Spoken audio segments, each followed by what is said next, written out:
Hello and welcome friends, स्वागत है आप सभी का YouTube channel masters in ethical hacking में। दोस्तों आज का जो हमारा वीडियो है वो डार्क वेब को लेकर है। अक्सर डार्क वेब से क्राइम करके बहुत सारे लोग ये सोचते हैं कि डार्क वेब से अगर उन्होंने कोई भी काम किया है तो उनके बारे में इन्फॉर्मेशन कलेक्ट नहीं की जा सकती या उन्हें पकड़ा नहीं जा सकता।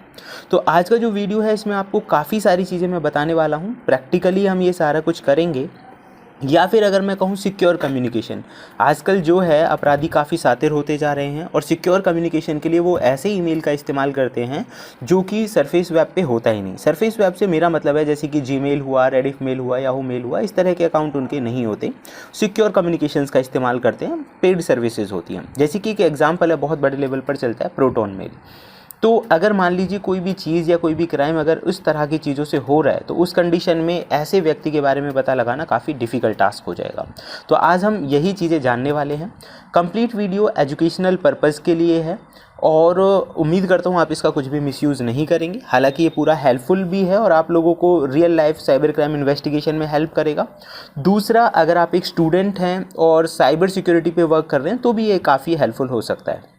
वीडियो को शुरू करने से पहले मैं आप लोगों को कुछ दिखाना चाहूँगा। जैसे कि आप यहाँ पे देख सकते हैं 2 हफ्ते पहले की एक खबर है यूरोपोल की, 270 अरेस्टेड। यानी कि डार्क वेब पे कोई भी क्राइम करके अगर ऐसा सोच रहा है कि वो बच जाएगा तो ऐसा नहीं है। 270 से ज़्यादा लोग अरेस्ट हुए हैं।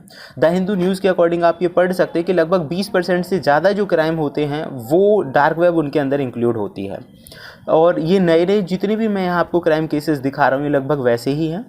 पुलिस ने 270 लोगों को पकड़ा। या फिर एक सन्यासी थे जिनसे 27 लाख रुपए का फ्रॉड हुआ और उनकी आइडेंटिटी का इस्तेमाल किया गया डार्क वेब पे। आप सोचो कि क्रिमिनल किस तरह की नई नई टेक्निक्स का इस्तेमाल कर रहे हैं। तो आज हम इसी चीज़ के बारे में डिस्कस करने वाले हैं। और इसके लिए जो सबसे इम्पोर्टेंट टूल है गाइज मैं बता देता हूँ, उसका नाम है प्रोटोशिएंट। और ये स्पेशली ही जो मैंने आपको बताया प्रोटॉन मेल के लिए इस्तेमाल किया गया है। इस टूल को इंस्टॉल करना और यूज़ करना काफ़ी डिफिकल्ट नहीं है, बहुत ही आसान है। सबसे पहले मैं आपको बता देता हूँ, इसको कॉपी कर लीजिए एंड आफ्टर कॉपिंग दिस आपको यहाँ पे कमांड देनी है गिट क्लोन। और गिट क्लोन करने के बाद जो ये एड्रेस है उसे हम कर देते हैं यहाँ पे पेस्ट। तो जैसे ही हमने एड्रेस को पेस्ट किया तो आप देखेंगे यहाँ पे ये एड्रेस जो है वो हो चुका है। उसके बाद आपको इसका जो नाम है वो आपको टाइप कर देना है। एलएस से आप इसके अंदर की फ़ाइलों को देख सकते हैं कि भाई इसमें कौन कौन सी फाइलें हैं। ये पाइथन की एक स्क्रिप्ट है, बड़ा इजीली जिसे इस्तेमाल किया जा सकता है। तो आपको जस्ट लिखना है पाइथन और जो टूल का नाम है वो आपको यहाँ पे लिख देना है। तो टूल का नाम है protoocean.py। उसके बाद एंटर कर देना है। जैसे ही गाइज आप इसे एंटर करेंगे तो ये दिखा रहा है कि भाई ये जो एपीआई है ये ऑनलाइन है, इसमें आपको अलग से एपीआई डालने की ज़रूरत नहीं है। तो अब पहला इसमें 3 ऑप्शंस मुझे बहुत काम के लगे। जैसे कि अगर कोई भी व्यक्ति प्रोटॉन मेल का अकाउंट यूज़ कर रहा है तो उसकी आप देखिए कि वो वैलिड है या नहीं है। तो नंबर 1 ऑप्शन है उस चीज़ के लिए। तो अब ये कह रहा है कि भाई ईमेल बताओ कौन सा है। तो यहाँ मैं एक ईमेल डाल देता हूँ और फिर हम ये चेक करेंगे कि ये वैलिड है या नहीं है। तो मैंने यहाँ पे लिखा पूरा नाम एंड आफ्टर देन एंटर कर देते हैं हम।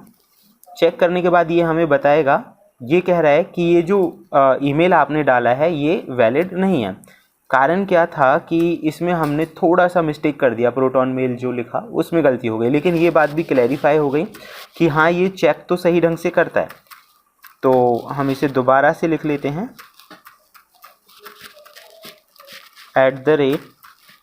@proton mail. लास्ट टाइम मैं एन लगाना भूल गया था इसलिए उसने शायद इनवैलिड दिखा दिया होगा। तो स्पेलिंग मिस्टेक हो गई, कुल मिला के आप ये समझ सकते हैं। तो देखो ये दिखा रहा है वैलिड। और इसके अलावा इसने देखो कितनी काम की जानकारी हमें दी है। Date and time of creation ये हमें बता रहा है कि भाई 2021 को date and time of creation है। अब ये कह रहा है कि पब्लिक की भी अगर आप जानना चाहते हैं तो आप येस कर दीजिए। यहाँ पे येस करते ही आपको पीजीपी जो है यानी पब्लिक की है जिनके जरिए कम्युनिकेशन होता है वो उसकी जानकारी आपको मिल जाएगी। तो ये 2 चीज़ें हुई। दूसरा, अब हम चलते हैं इससे और क्या कर सकते हैं।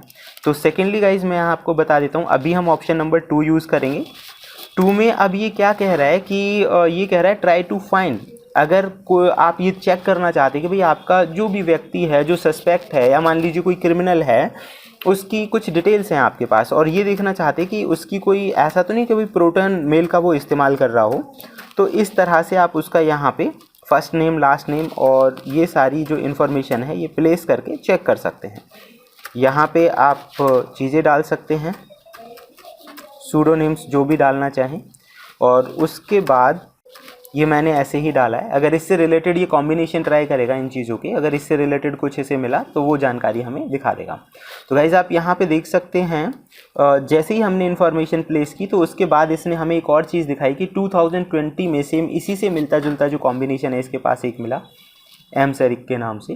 तो इस तरह से ये जो ऑप्शन है, मतलब देखिए पहले तो हमें ये चेक पता चला कि वैलिड है या नहीं है, फिर हमें ये भी पता चला कि ये 72 अलग अलग कॉम्बिनेशंस पे उन्हें चेक करता है। तीसरा ऑप्शन भी इसका काफ़ी हेल्पफुल है, वो भी आप चाहें तो इस्तेमाल कर सकते हैं। It will take some time, मैं ऐसे क्विट कर रहा हूँ बीच में ही। बाकी आप समझ गए होंगे कि ऑप्शंस तो सारे अच्छे से वर्किंग कर ही रहे हैं। ऐसे ही आप ये भी देख सकते हैं कि भाई आपका IP जो है कहीं इसके साथ एफिलेट तो नहीं है, तो आप अपना IP एड्रेस देकर यहाँ पे चेक कर सकते हैं कि वो किसी प्रोटॉन मेल अकाउंट के साथ तो नहीं है, लीक का हिस्सा तो नहीं। तो गाइज़ ये था काफ़ी इंपॉर्टेंट टॉपिक आज के लिए, और उम्मीद करता हूँ आपको पसंद आया होगा। अगर आप चाहते हैं ऐसी इन्फॉर्मेशन आप लोगों को मिलती रहे तो देखते रहिए YouTube channel masters in ethical hacking.